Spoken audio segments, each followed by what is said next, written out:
Would not believe the strategy we tested that time worked this month, and here we go. Without much ado, let's go straight into the video and see how I implemented the strategy I spoke about in the month of May 2025. Let's go. Hi guys, welcome to another video, and today we're going to be going through the trades I took in the month of May. For this whole year, I've been looking at how the market is turning out and my strategy, which I developed and I've been using for quite a while now. As you saw in the month of April, where I took about 5 losses, and fortunately for us, in the month of May we had good wins, which would have covered for the losses in the month of April. Without much ado, let's go to the charts. But before we go to the charts, usually I love to show you my Excel sheet, how I document my data and how I'm gathering it. I do it manually. I know we have tools like TradeZella and all of that, but because of the way my strategy is, I don't have to take too many trades. So I also don't delete trades, so I can see the trades on my chart and I can also document on my Excel sheet. So that's what I have on this Excel sheet. Let's go straight to the sheet. Okay, yes, so this is it. You can see April. March was good. You can see April. Real quick, we can see the month of May.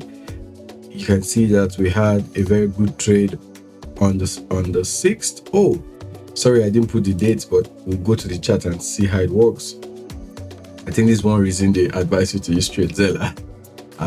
But these 2 dates were there.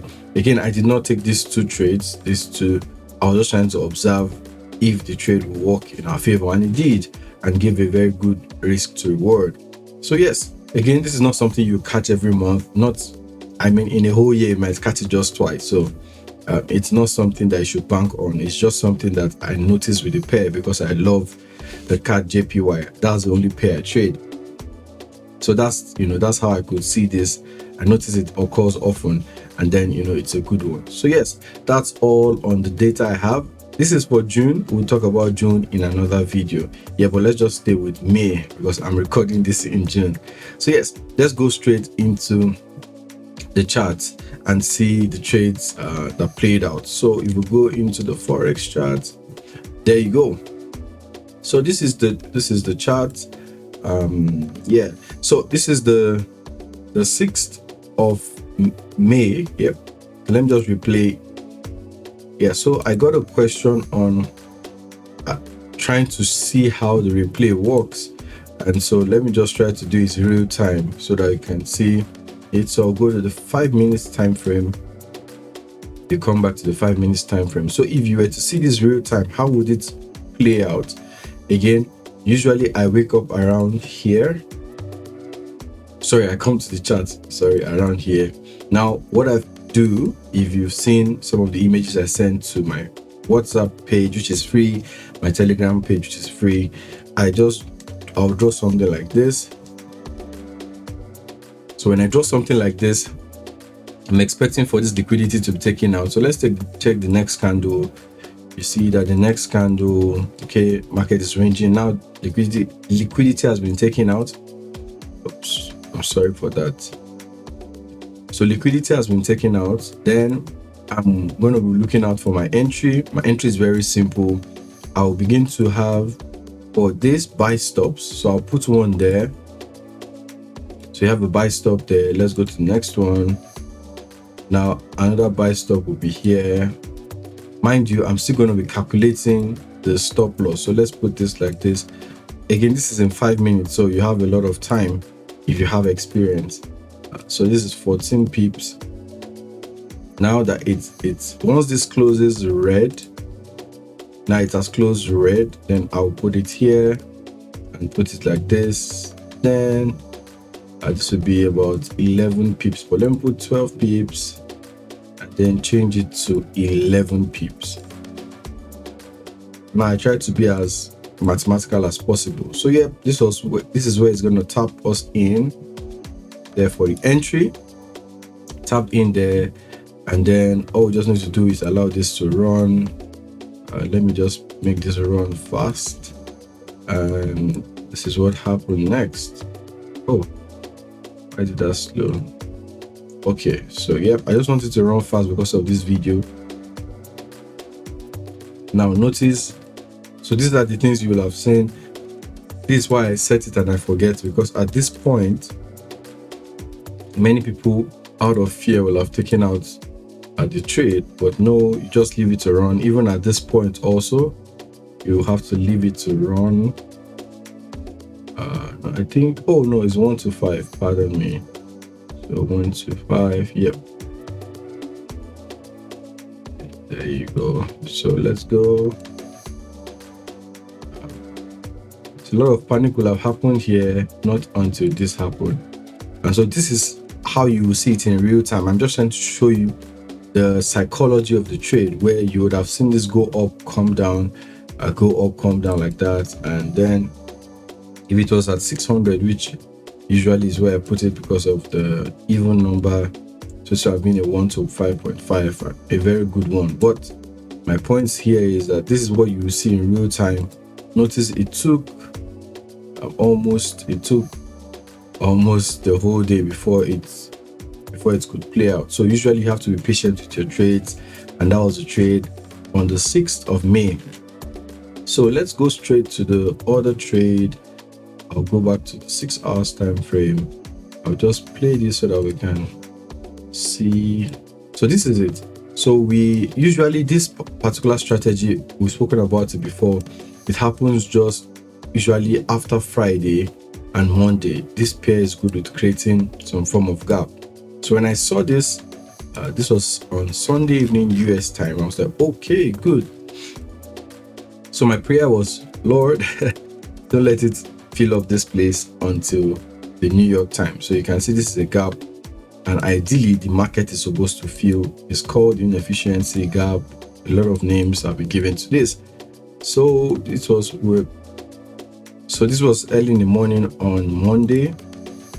Yeah, let me just play it so we can see what happened. And then the market went, and so this was still on Monday. There was still no trade, but I had a zone. I deleted this zone. Yeah, okay, so I had the zone here. So I'll just use this zone like this. I had this zone like that. And so notice again, in the New York session, it did not tap in. Now, this strategy is one that I might be a bit aggressive. So I would have taken this still before the end of the New York day. That's about 5 p.m. And so it came into this zone. Once it tapped in, I'll be waiting for it to go deep into the zone. I had a mini zone here actually, but I'm not marking it in this tutorial. And so you can see the market could have given an entry somewhere here, and that's why I have this one here. So this will have been here about 17, or let me do 18 pips. Oh no, that would be like 20 pips then. And then that would have been the entry because it had gone into the zone, and boom. Yeah, but this, oh, I'm sorry. I'm used to press it to stopping it. I want to stop it with spacebar and not clicking on it, which is what we do with multimedia. So yes, this is a 9.18, but the reason why I had that 11 was I would have taken it at this high because I have an inner zone there. I'll have put this here, and that would be about 12 pips. And then I'll target to fill up the zone down here. So yeah, oh, it's even 15. But now this is a dicey one because this was not during my session. But the next day, that trade, which is the second one, came out during the session, the New York session. And that's the one that was clearly my strategy. All of the rules were clear. And then boom. Now this zone was created during the London session. So let's apply all our rules. This is the London session. The zone was created. We're expecting the New York to tap in. So New York tapped in, gave us this entry here with this small candle, this push, and then set it in for how many pips stop loss? That was 12 pips stop loss. Then, we target again still the end there. So we'll go in for 12 pips stop loss, and yes, that's it. And then the market came back again. I love to show this because this is what will happen in real time. See how it's rotating around the entry. So it depends on how strong your emotions are to just leave the trade running. Again, see, almost oops, I'm sorry again, I was trying to stop it. So it's ran back in. It even took out this high. For those who probably trade during the London session, Asian session, you would have gotten another entry somewhere here. Target an 8 pip stop loss. That would be a lot. Let me leave it at 8 pips. Yeah, where is your target? Again, this is a once, like it's just something you do once and for all. So this one is 1 to 19. Then you just target that low. That's if you trade that session. And so I think a news was released and boom, it came tanking and went to take profit. Yep. Oof. Wow. So yeah, again, another session, open, another New York session. Again, all of these parts I will be unperturbed because it is supposed to fill up that gap.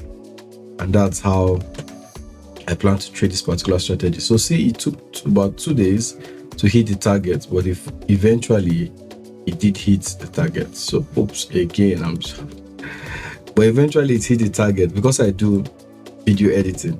So I'm used to tapping the space bar to stop an action.